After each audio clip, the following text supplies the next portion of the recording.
Well, good morning and welcome to Westbridge Church. We are so glad you're here. My name is Eli. I'm one of the pastors here. Also want to welcome those of you in our parent viewing rooms. It's great options for those of you who have young kids who you want to keep with you during the service. Also want to welcome all of you online. We're so glad you're with us. Well, we are just 7 days from Christmas, and last Sunday I got an early Christmas present that I wanted to share with you, and you already know. My mighty Detroit Lions beat your Minnesota Vikings. Thank you. It kind of cheapens this brag when you guys do what you did yesterday with the Colts.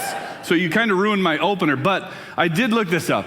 Since 1980, the year I was born, you guys are winning the series 56-29, which means if we win every game against you for the next 13 and a half years, we will tie the series. So give me last week. Give me my Christmas present. But I know a lot of us are looking forward to Christmas, and we know that right after Christmas comes the new year, and the new year is always a good time to look back over 2022 and look and see the good, the bad, and the ugly. And I know that whenever something good happens, we never look back and question, why did this good thing happen to us? We kind of expect the good things. But it's not until the bad things happen that we really start to question ourselves and ask questions like, why is this happening? What is the purpose for this pain that I'm going through? And is God good even with my circumstances going on? And I think that the Christmas story is just a perfect time to remember that God can occasionally interrupt the life that we have planned. And it's okay that when he does that, we can ask the questions of why and what's going on. But there is always a big difference between questioning God and asking God a question. Now, we all know the Christmas story, but part of the Christmas story that doesn't get much attention is the very beginning of it. You look at Mary and Joseph and the life that they had planned, the path that they were on got interrupted. And I don't think part of their plan was that an angel would show up and tell Mary that she's going to have a baby and it's not her fiance's. I don't think that fit into their marriage plan. But the plans that Joseph and Mary had made, although they were gone in an instant, they found themselves on a new path, and good came from that new path. Now, we're doing a service a little differently this morning, so there's a very powerful story that we want to share with you today, and it's the story of Andy and Rachel. And after that, we actually have Andy here, and he's going to come up, and we're going to interview after this video. So turn your eyes to the screen. I'm Andy. This is my wife, Rachel. We got married in 2012. We started regularly attending Westbridge. I helped start the middle school group here and did that for about 4 years. Led the tech team for about 4 years after that. Rachel helped with setup and teardown. In 2018, we lived in St. Louis Park. We were in our first house. We've been there for about 4 years. Things were going really well. We were where we wanted to be in our career. We had just about paid off all of our debt, and we were about ready to, start our family and move on to like our second set of life goals. In 2018, we found out we were pregnant. And so we announced to our family on Christmas Day. There was a lot of hope, kind of looking forward to what the future was going to be like. About 2 weeks after that, we found out that I had a miscarriage. And that was a very difficult day. And unfortunately, we didn't really have much time to grieve over that loss, because 2 weeks later, Andy was diagnosed with a rare form of appendix cancer. And so the life that we knew and achieved and built turned upside down, and we weren't quite sure what we were going to do. On January 22nd, I went to see my doctor because I had an umbilical hernia. He looked at it, told me it wasn't a big deal. We did some routine blood work and some testing, and a week later he called me back and said that the radiologist had diagnosed me with appendix cancer. Appendix cancer is very rare. It's about 1 in a million in the US that get diagnosed with it every year. Chemo and radiation don't work for it. Being where we're at now, and looking at us then, and we were with this cancer diagnosis and a miscarriage, I picture it as us standing on a cliff where there's nothing in front of us. And I firmly believe that that was a moment that God used to start building a new foundation that's not built on anything that we have done or achieved. It's built solely on who God is. The Monday after my doctor diagnosed me, we went to Mayo and met with a specialist there and scheduled surgery for a month later. On February 22nd, I had a 9-hour surgery where my surgeon took out as much of the tumor as he could, along with my appendix, gallbladder, spleen, and omentum, and felt like he did a meaningful surgery and that it would be hopefully years until we had to deal with this again. So after Andy's surgery, recovery went really quick. He was back to work 6 weeks.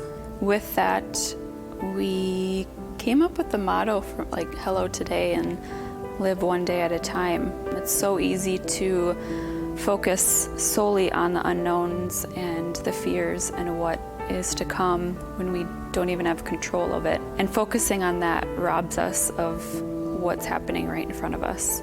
In February of 2020, I had my second set of scans, and they discovered that all of the tumor had grown back. We were shocked, the doctors were shocked. It was, nobody expected it to come back that quickly. That appointment was a tipping point for us. We wanted to travel, and so we pursued that and bought a fifth wheel with the intent to go travel full time to visit a bunch of national parks and do life differently than we were before. In August of 2020, Andy's health started deteriorating pretty rapidly, and so we knew at that point we had to get home as soon as possible. So we went to Mayo, talked to my surgeon.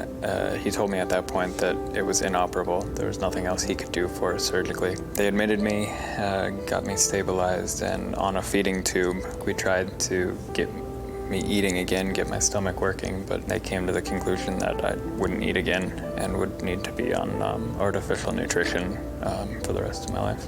For the next 6 months, we were in and out of the hospital with dehydration and nutrition issues. And in February, he had been hospitalized for about a week. And the day that we were actually supposed to be discharged, he started having different pain. He had a bowel perforation. And at that point, we were told that he had a 50% chance of making it through the night. And that was a very, very difficult day. I was able to stay in the hospital with him overnight. Parents were able to come, and he spent the rest of the day calling friends to say goodbye. And we thought that was it, that we were done.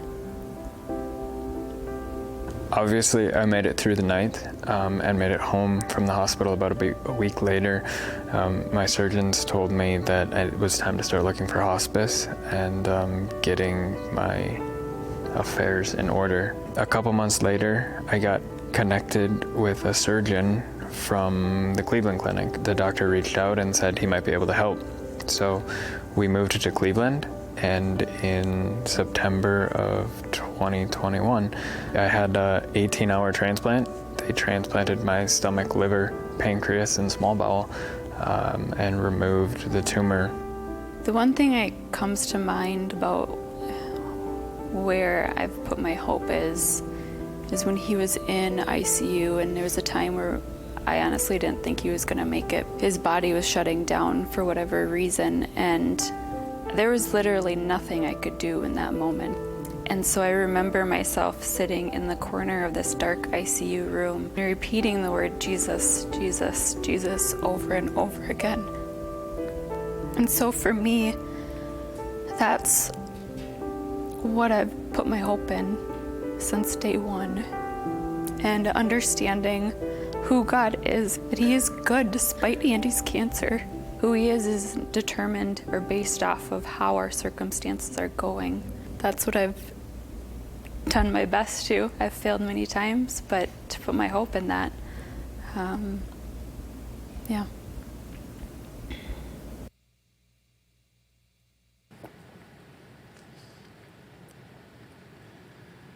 Andy's talking about going into the surgery, leading up to this. So he goes into surgery. Where are you at? So during the 18-hour surgery is what I would just start by saying. Oh, The 18 during the surgery, I was asleep. Rachel went back home and went to bed, actually. Oh, man. Andy, Rachel, I just want to first of all thank you guys so much for being so open and vulnerable through this last 3 years. And I can speak for my family. I know it's meant a lot for us to walk alongside you through this journey. And so thank you so much for doing that. I know you've gotten to tell your story on like the Today Show, on local news channels here, but for some reason they always take the faith part out of it out. So this morning we're going to talk about the faith part of it. But No, thank you. We're really grateful to have this opportunity to share and to share some of like the faith journey through this experience. I anticipated you making fun of me right away, so I came here loaded with this picture. I just want to remind you guys that underneath this awesome beard is a 12-year-old boy. Yeah, that's why I keep the beard long, because otherwise... After first service, and Rachel saw this, she was like, never shave the beard, ever. But I want to talk this morning, the life that you and Rachel had planned within the span of like 30 days was just gone. And you had told me that there's this question that you and Rachel have been wrestling with over the last 3 years, and that is God good in spite of your circumstances? I think looking at our experience, or from our experience, absolutely. God is consistently good. That is not somewhere we got quickly. It took a long time, and it still comes up. Even last week, I had, bad days where you question God, but God is constantly good despite of our situation. And at no point in my journey did I have miraculous healing. I know that God could have done that, but he didn't.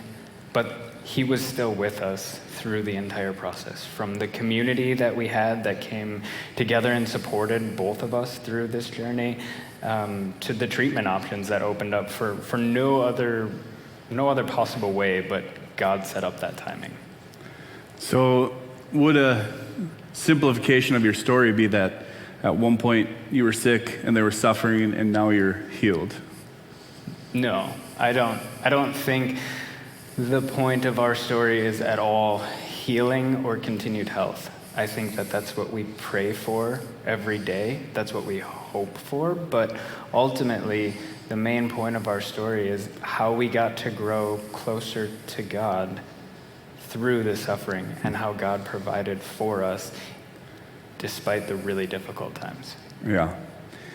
There was a very important lesson that we both were able to learn together in 2019.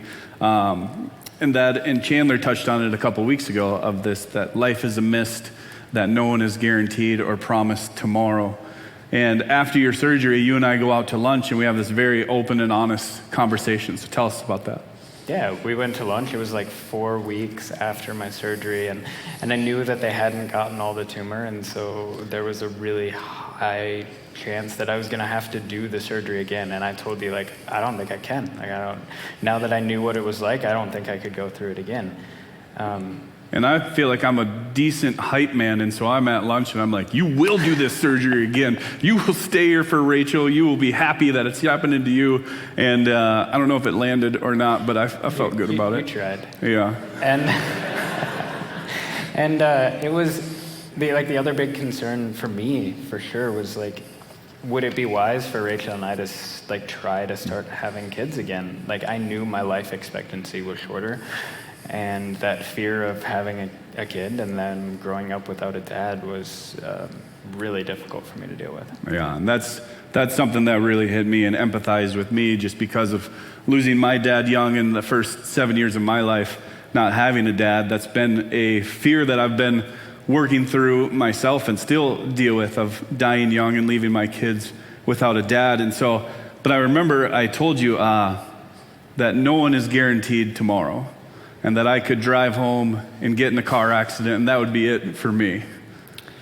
And this picture here was taken 3 months later when I went to visit you in the hospital, after you had a really bad car accident. Yeah, you can tell the power of the drugs that I'm on when your leg's in pieces and you're still smiling and tossing up a thumbs up. But you should really pick better analogies for life getting disrupted. I'll probably not use my name anymore. Be like, yeah, somebody else could get in a car accident. Exactly.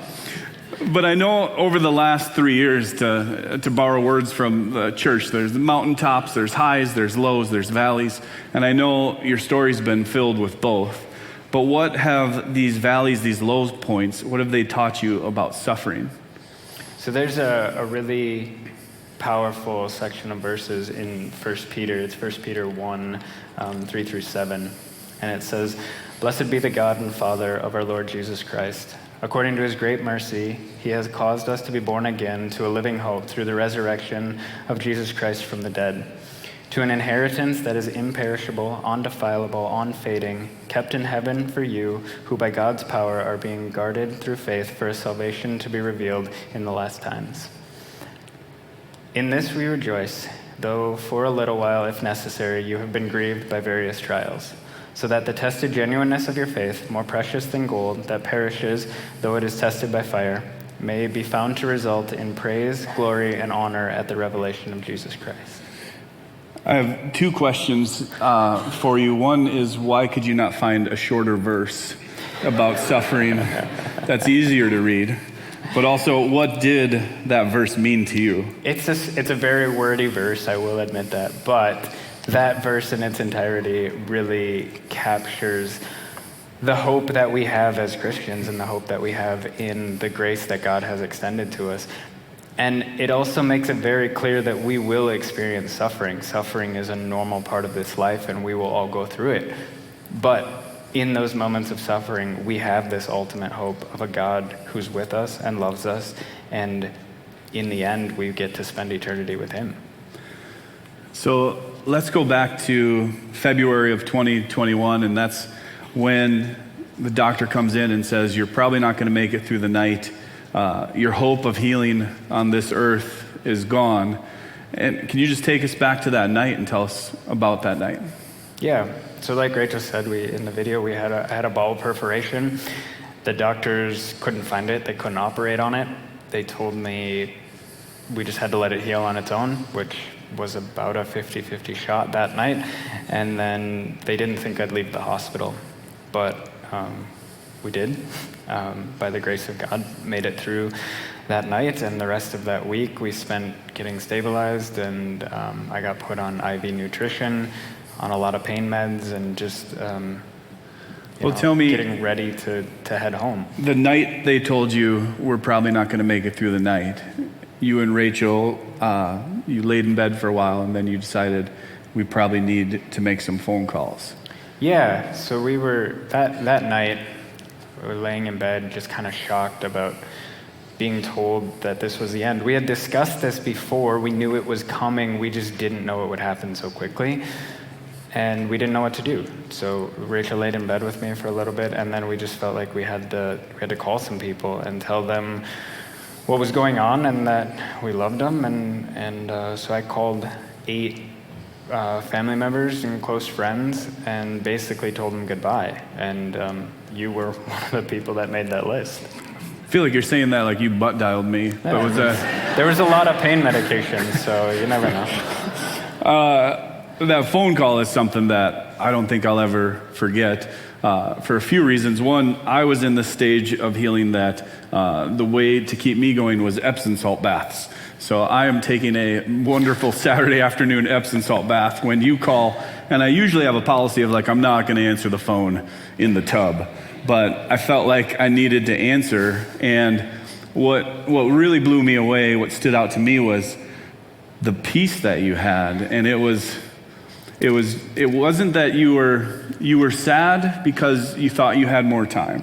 I remember you saying that. But you had such a peace of, I know where I'm going. I know this is something that I know that's going to happen, and I'm okay with it. And I remember hanging up and going, getting dressed, talking to Ashley. And when I'm talking to Ashley, my son Benji came in, who's turning 10 today. Happy birthday. He is sick though, so of course. Not a good day. No. But he came in and he's like, Dad, Ma, why are you crying? And shoot. It's funny, they put the Kleenex under my chair. Not the guy that went through this, but it's under my chair.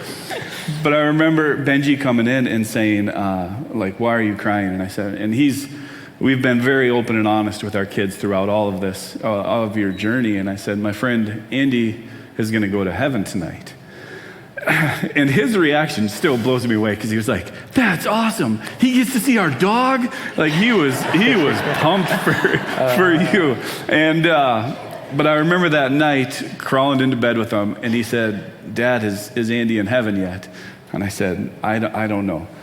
And he goes, well, we should probably pray for him. And so I pray and I'm like, heal him, heal my friend, let him stay. And Benji goes, Father, just take away the pain. And I'll never forget it because then I was like, man, all right. It was one of those like, your will be done moments. And so I'll just never forget that day. And I can't imagine what that was like for you having to say goodbye. But you made it through the night. Things stabilized. Yep. Made it through. Things stabilized. IV nutrition, drugs, and that was when it was at that leaving the hospital then that my surgeon told me best case we'd probably have 6 months left and to start considering hospice. And that was the first time since I had met him that my surgeon had ever given me a timeline. And so it was February. I knew by August I was going to be dead. And so I kind of, at that point, lost that ability to daydream a little bit. And I've always been a planner. I've always been thinking, like, what's coming next, what's ahead, and the next 5-10 years. And in that moment when I knew that August timeline, it didn't feel like it was worth the effort to even consider what was going to come next because it wouldn't come to pass. You told me that there was clarity that came with knowing the end, there was a finish line. And so what was that clarity that came with your relationships? So I had a friend who told me shortly after that I was in a unique position because I could be completely eternally focused. And I didn't know what that meant. And it took a couple weeks to realize that for me, that meant the only two things that mattered were my salvation and the way that I interacted with others and how I loved them in the interactions that we had and ultimately how I'd be remembered. I knew that I was going to die. And so every interaction that I had, every conversation, I went into it knowing that. And it was always in my mind that could be the last time I talked to this person. And I didn't want to leave any of those relationships with the last conversation being one that was filled with anger or words that shouldn't have been said or words that were left unsaid. Yeah. And I think that's a challenge for all of us in this room because we aren't guaranteed tomorrow. Life is a mist. And I think there are a lot of conversations that need to be had or that need to be kinder because we never know when the last is. And I think that's a great lens to view just the interactions with people. But you also said that then there was clarity that came professionally for you. Yeah, I was working up until that hospital stay. So the Monday after the bowel perforation, I quit my job. But I still felt like there was something still that I could do that was meaningful. I just didn't know what it was at the time. And so we started thinking about like my tools and like the things that I've learned, the experiences that I've had in life, and figured should probably start a nonprofit because when you got 6 months left to live, that's about the best time to start a business, right? Yeah. So we started Legacy to Inspire, and our mission with that is to just build relationships and mentorship with teens and young adults through the shared experience of woodworking, metalworking, CAD, and electronics. So we're building a mobile shop that we can take to underprivileged areas and give them those experiences of working with their hands and being creative in that way. That's really cool. I think what's really interesting is you started this idea with a pretty good idea that you might not see it to completion. Yeah. And so while that's happening, while you're planning for Legacy to Inspire, you're hoping and praying for this miracle transplant. And then on September 10th of last year, you get that call, you get that transplant. So tell us about that day. So I was in the hospital at the time. I was having liver failure. They scheduled a procedure to put a drain in my liver to relieve some of the pressure. And the morning of the procedure, they came in and instead of taking me down, told me that I had an organ offer. So the next day, I had an 18-hour transplant. I spent 48 days in the hospital afterwards, learning to eat again and just recovering. And then it was about another 4 months at home after that, just trying to get back to moving and eating regularly and kind of starting to feel like a new sense of normal. Yeah. And you said you had this goal and this dream through all of 2021 that just kept you going. And I want you to share that. So for all of 2021 up to the transplant, I couldn't eat, I couldn't drink. And so my energy was really low because of that. And so it was a dream at the time because I didn't think I would ever get to achieve it or experience it again. But my dream was to go on a mountain bike ride, be able to drink water while I was doing it, and then go and have a burger and fries and a beer afterwards. I think that's also my life goal as well. That keeps me going through the day. But I love that biking was such a passion of yours, and then you hear that Westbridge Church that we're doing this bike ride last August, and you decide, I think I'm going to join that team. So we have a team picture that I wanted to share with everybody. 43 guys, raised over $65,000. Also want to show this picture, which has nothing to do with the story, but I just want to remind you guys that 3 of your pastors can grow some awesome mustaches. Or creepy. Creepy, that's your person, or your take on it. But you decide to join this ride, so tell me how that happened. So after the transplant, my doctors were really just encouraging me to get moving, get out and get active. And so I started biking in February, on a stationary bike. And then in May, I bought a road bike because that seemed like a slightly safer alternative to gaining my balance and coordination. I've yet to meet a mountain biker that's not just covered in road rash. Yeah. So. But John had a pretty terrible experience road biking. You can get hurt doing anything. We're not guaranteed tomorrow. Not. Yes. Okay. I just started biking, and as I was building the miles and just going further, it felt natural to change that dream that I had in the whole year previously to, instead of just going on a mountain bike ride, do a 100-mile road bike ride for a cool cause. So you told me something a couple weeks ago that I heard for the first time. Were you medically cleared to do this?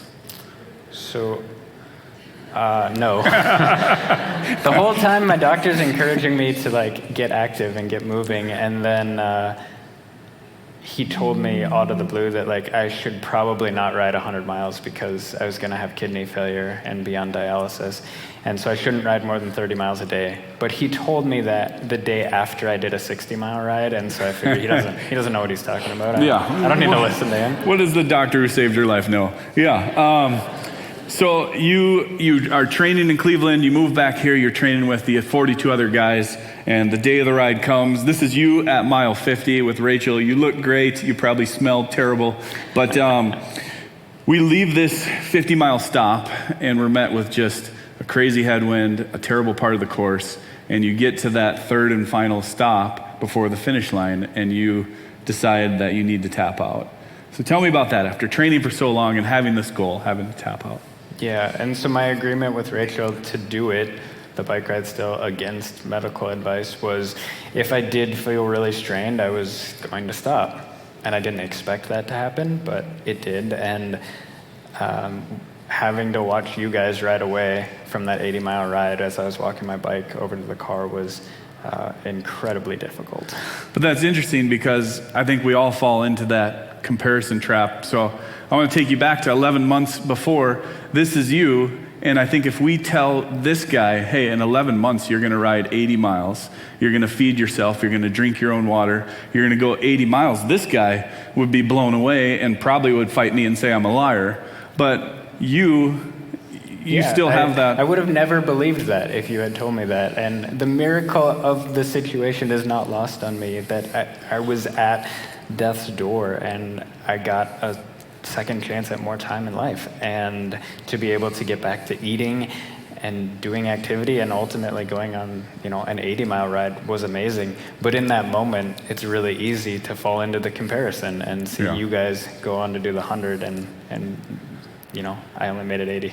Yeah. Well, you took a car to the finish line and still got to be there. But I think all of us who trained with you knew how important that 100-mile goal was. And so a couple days later, I started reaching out and saying, hey, anybody want to ride with Andy the last 20? And so this, I want to show everybody, because I don't think they know about this, this was your real finish line a couple days later.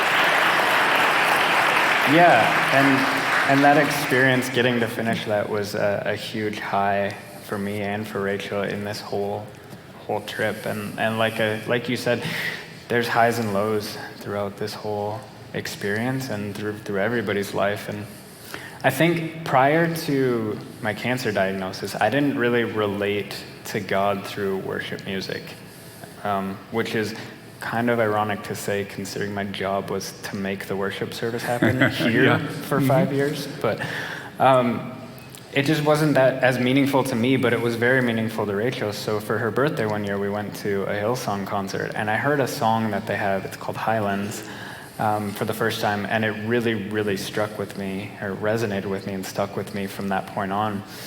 And I remember a time, we were in Montana in August of 2020. We were driving from Glacier Park to a little state park in northwestern Montana where they have giant cedar trees. And as we were driving there, we're driving a 2-lane road through the mountains, mountain on peak on one side, a valley drops down to the other into the river, and I felt so small in that moment, and in the midst of all of the beauty that God has created, I just felt so insignificant.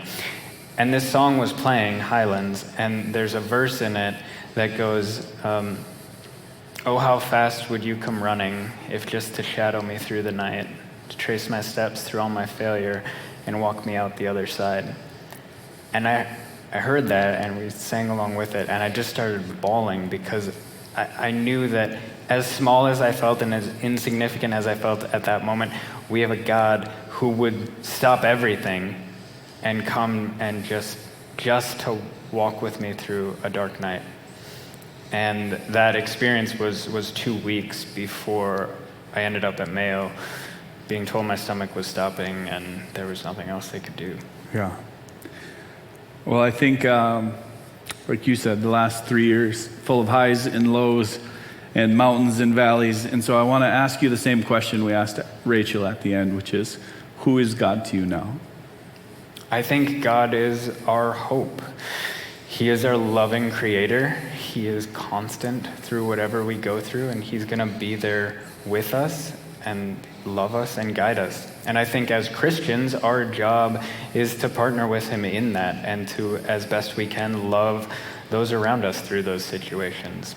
I also think that it's easy for us to get distracted by life and our own goals and our own expectations.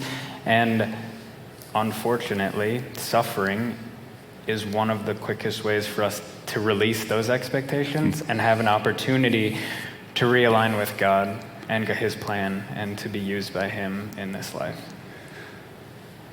Well, I think Christmas can be a time of great joy, but also a time of struggle for a lot of people. And so I've asked Andy to pray for those who we know are struggling, are suffering, are holding on to hope by a thread. So I'm asking Andy to pray, and then we're going to have Jake and Christiana come and sing Highlands, and then I'm going to come back and close. And while the lyrics for Highlands are up, I'd encourage you just to read them, take a moment. But yeah, would you close us in prayer? Yeah. Lord, thank you for the gift that you've given us through Christmas, through the grace that extends to us, and the promise of an eternity with you. I pray for everybody here who's going through just hard times, and Christmas is, we hype it up as this experience of great happiness, and for a lot of people it's tied to a lot of sorrow. And I pray that you would just help us to realize that the joy that comes through this season because of you and because of the promise that you've given to us through the sacrifice that you made. I just thank you for this day and for the opportunity to just be with you and worship you. In Jesus' name, amen. Amen.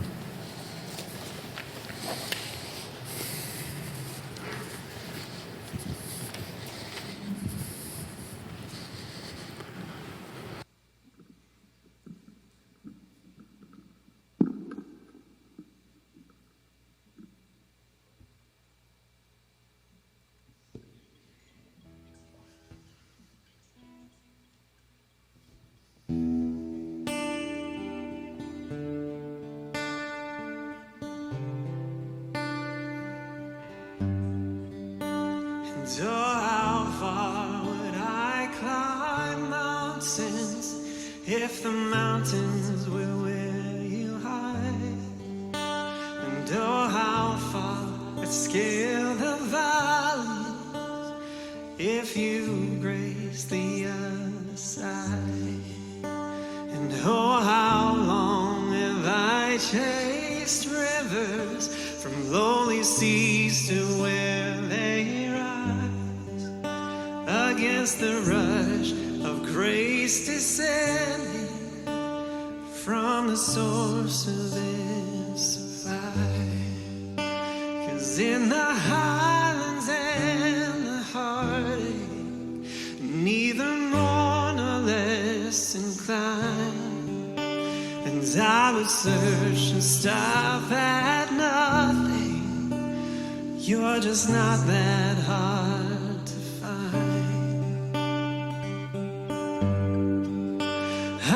Praise you on the mountain. I'll praise you in the mountains in my way. You're the summit where my feet are. And I will praise you in the valley all the same. No less God within the shadows. No less faithful when the night leads me astray. You're the heaven where my heart is. In the highlands and the heartache all the same. Oh, oh. And oh, how far beneath your glory does your kindness extend the path? Where your feet rest on the sunlight to where you sweep the sinner's past. And oh, how fast would you come running if just a shadow through the night? Trace my steps through all my failure and walk me out the other side. Dare ascend the mountain, the valleyed hill called Calvary, for the one I call Good Shepherd, who like a lamb was slain for me. So I will praise you on the mountain, and I will praise you in the mountains in my way. You're the summit where my feet are, and I will praise you in the valleys all the same. No less God within the shadows, no less faithful when the night leads me astray. 'Cause you're the heaven where my heart is. In the high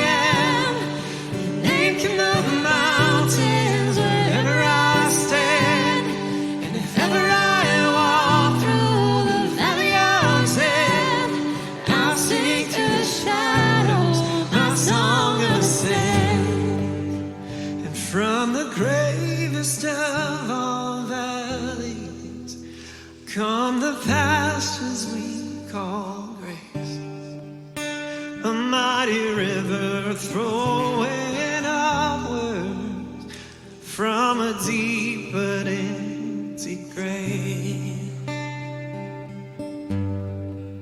So I will praise you on the mountain, and I will praise you in the mountains in my way. You're the summit where my feet are, and I will praise you in the valley all the same. No less God within the shadow, no less faithful when the night leads me astray.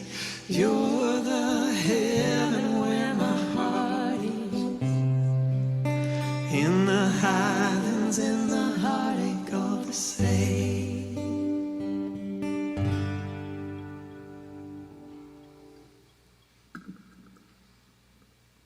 I think there's so much in Andy and Rachel's story that's convicting, inspiring, and their story is not just we praise him on the mountains. It's we praise him when that mountain's in my way. And I think that's the lesson for us today. I know there's people suffering. We've seen your prayer requests. We've done the funerals.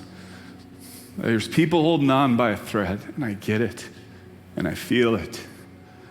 But if we can learn that God is the same despite our circumstances, on the mountaintop or in the valley, man, everything changes. Everything changes. So I want to give an opportunity for those of you who maybe don't have that relationship with God, who need a God who can comfort and bring peace and bring healing.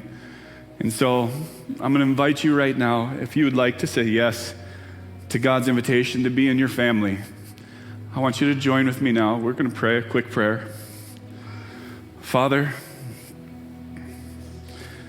we ask you right now, I ask you to forgive my sins. Forgive me for the times that I've walked away from you, that I've hidden from you. God, I want to be adopted into your family. I want to say yes to your invitation. I want to be your son. I want to be your daughter. I want the peace and the comfort and the healing that comes with being in a relationship with you that's not dependent on whether things are good or bad.